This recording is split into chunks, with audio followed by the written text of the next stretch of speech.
Hi, I'm Jennet Ingle, the 5-Minute Reedmaker, and I thought I would talk today about the 3 most common tip and transition problems that I see. First of all, this one that I call the Moat, in which from the heavy heart, the Reedmaker is cut really deeply in right here, but hasn't actually continued to slope all the way out to the corner. Second, this one, which I like to call trees in the gutters. I don't know about you, but in our house, we are not so great at cleaning out the gutters of our house. So sometimes little maple trees and shoots and plants start growing up out of the gunk that accumulates there. And this is what I see in some people's rooftops. Here's the roof, right? And here's the gutter. And instead of being a clean cut all the way down to the side where it's thinnest here, some people will just let this area become thicker again.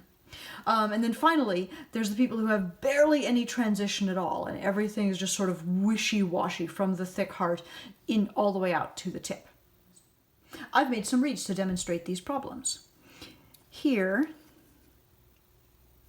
as you can see, is the Moat. If I press my dark plaque against the back of this, you can see that we've got thinness right here and here.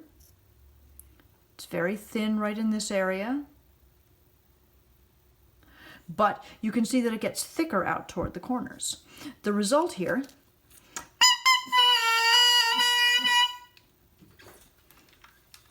is a kind of a low crow because of the immediate transition from the heart down into the tip, and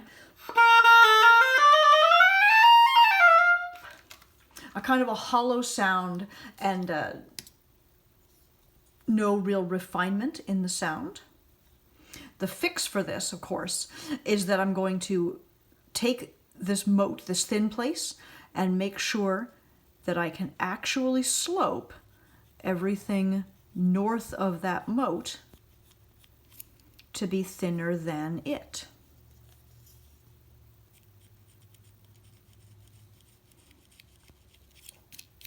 This is a thing that happened because someone, me in this case, came from the heart down into the tip so aggressively and then didn't really follow through. So I'm fixing it by just gently brushing away all of the cane to the northeast and northwest of that Moat. I'm certainly going to need a clip now.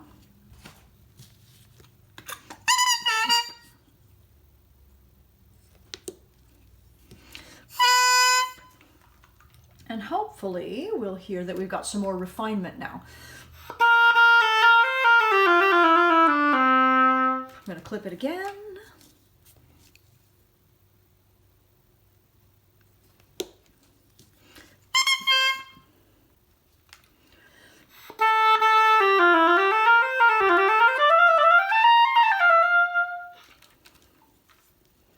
So there's my Moat. There's my Moat, and there's how I fixed it. Next we have this reed, which has thickness on both sides of the tip. Hopefully you can see this. It looks like my rooftop. This was actually really hard for me to make. Does this a little bit. And there's extra thickness right along the sides. The way that I got to this result, which was not easy for me, was to set my knife along that rooftop, just like I would normally do, and instead of angling out to the side and scraping right up the edge, I allowed my knife to immediately rotate up, and I allowed my knife to feel heavier in the center, in this area of the reed, than it did on the side. So I just sort of reworked that angle of knife to reed. Similarly over here, I let my knife orient toward the center of the reed and worked it up this way. The result that we get is kind of a crazy up crow. And again, a wildness and a shrillness that nobody's gonna like. So to work on this, of course, I'm going to get my knife all the way over to the side, like I wanted to do right along. I'm going to scrape away the rightmost and leftmost 3 or 4 grains in this tip. And my goal, as always, is to slope outward from the center to the side.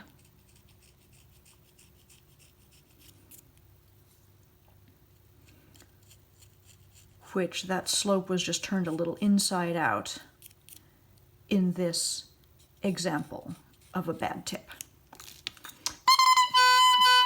Already that's tamed the crow. I'm going to clip a little bit because it's a little absurd looking lengthwise.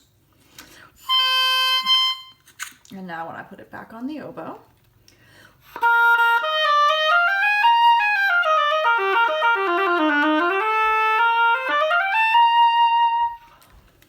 it's quite a lot better. It's got a lot more core.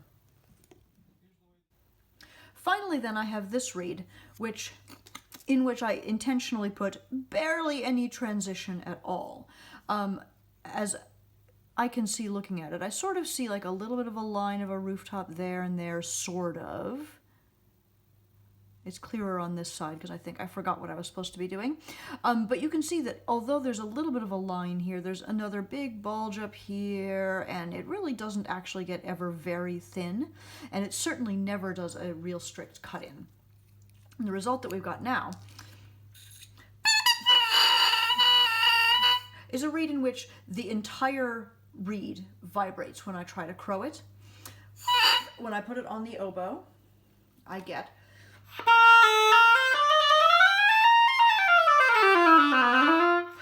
it's huge, it's rattly, it's disorganized, because there's not enough stop between the tip and the heart. And that's really what we need to give us good resistance and safe resistance and stability. So as I remake this now, as I specifically do this cut-in from the heart into the tip, just that little curl of cane, and then gently follow through so that I have slope all the way up.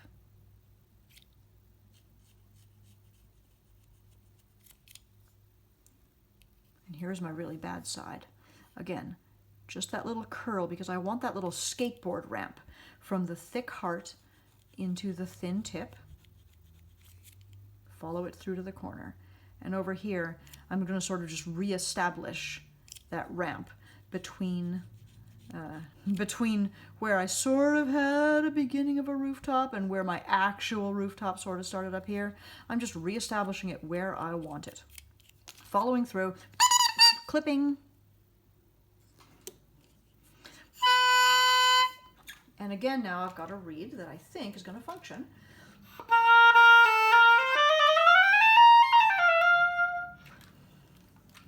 Another clip and that'll be a reed.